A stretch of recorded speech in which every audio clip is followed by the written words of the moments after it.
எல்லாருக்கும் வணக்கங்க. Cook to easy சேனலுக்கு உங்களை அன்புடன் வரவேற்கிறேன். இன்றைக்கி நம்ம கர்நாடகா ஸ்பெஷல் அக்கி ரொட்டி எப்படி பண்ணுறதுன்னு பார்க்க போகிறோம். ரொம்ப சுலபமாக செஞ்சிடலாம் வாங்க. இந்த ரொட்டி செய்கிறதுக்கு என்னென்ன பொருட்கள் வேணும்னு பார்த்துடலாம் வாங்க. 1 கப் அளவுக்கு அரிசி மாவு எடுத்திருக்கேங்க. இந்த அரிசி மாவு கடையில் வாங்கினது தான். இந்த அரிசி மாவு கூட போட்டு நம்ம பிசைஞ்சு மாவு ரெடி பண்ணுறதுக்காக ஒரு மீடியம் சைஸும் கேரட்டை துருவி வச்சுருக்கேன். இது கூடவே 2 டேபிள் ஸ்பூன் அளவுக்கு கொத்தமல்லி இலைகள் சுத்தம் பண்ணி நறுக்கி வச்சுருக்கேங்க. அதே போல் நல்லா 1 டேபிள் ஸ்பூன் அளவுக்கு புது மஞ்சள் துருவி எடுத்து வச்சுருக்கேன். ஒரு மீடியம் சைஸு வெங்காயத்தை சின்னதாக நறுக்கி வச்சுருக்கேன். காரத்துக்கு தகுந்த மாதிரி பச்சை மிளகாயை நறுக்கி வச்சுருக்கேங்க. நான் இங்கே 3 பச்சை மிளகாயை நறுக்கி வச்சுருக்கேன். இந்த மாவுக்கு தேவையான அளவு உப்பு. இப்போ இது எல்லாத்தையுமே ஒரு பவுலுக்கு மாற்றிங்க நல்லா மிக்ஸ் பண்ணி வச்சுக்கணும். நம்ம எடுத்து வச்சுருக்கக்கூடிய காய்கறிகள் உப்பு எல்லாத்தையும் போட்டு நல்லா ஒரு மிக்ஸ் பண்ணதுக்கப்புறமா நம்ம எடுத்து வச்சுருக்கக்கூடிய 1 கப் அளவு மாவையும் சேர்த்துங்க. இந்த வெஜிடபிள்ஸ் எல்லாம் மாவோட கோட் ஆகிற மாதிரி நல்லா மிக்ஸ் பண்ணிக்கிங்க. இது மாதிரி நல்லா மிக்ஸ் பண்ணதுக்கப்புறமாங்க நல்ல சூடான தண்ணி ஊற்றி நம்ம மாவு ரெடி பண்ணிக்க போகிறோம். அதுக்காக நல்ல சூடான தண்ணி நான் மாவோடு சேர்த்துக்கிறேங்க. நம்ம மாவோடு சேர்த்துக்கும்போது கொஞ்சமாக சுடு தண்ணி ஊற்றி நம்ம மாவு பிசையணும். இது மாதிரி நம்ம கொஞ்சமாக ஊற்றி நல்லா மாவு ஒரு சப்பாத்தி தட்டுற அளவுக்கு வர்ற மாதிரி மாவு ரெடி பண்ணி எடுத்துக்கணும்.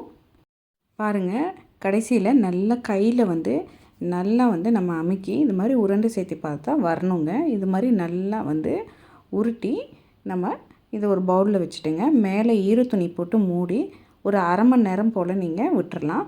குறைஞ்சது 10லேருந்து 15 நிமிஷமாவது நம்ம இந்த மாவை ஊற வைக்கணும். அப்போ தான் நமக்கு இந்த ரொட்டி செய்யும் பொழுது நல்லா சுவையாக கிடைக்குங்க. ஒரு 15 நிமிஷத்துக்கு அப்புறமாங்க நம்ம இந்த மாவுலேருந்து தேவையான அளவுக்கு மாவு எடுத்துங்க.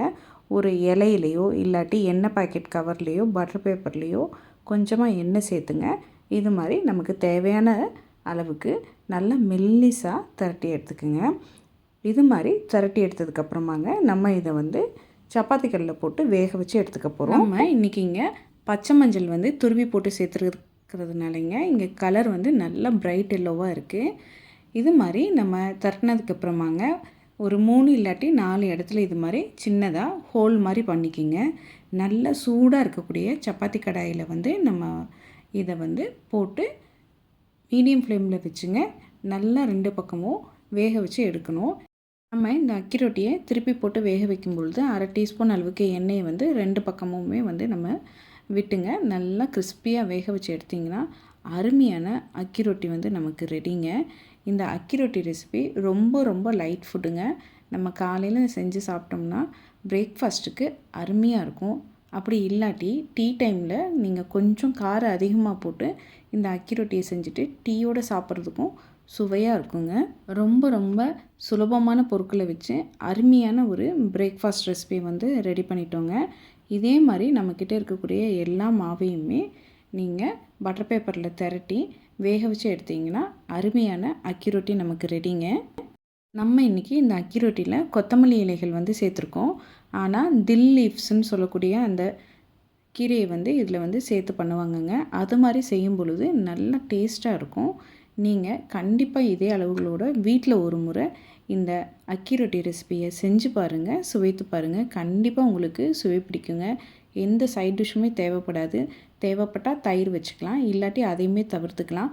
ரொம்ப அருமையான ஒரு காலை உணவுங்க.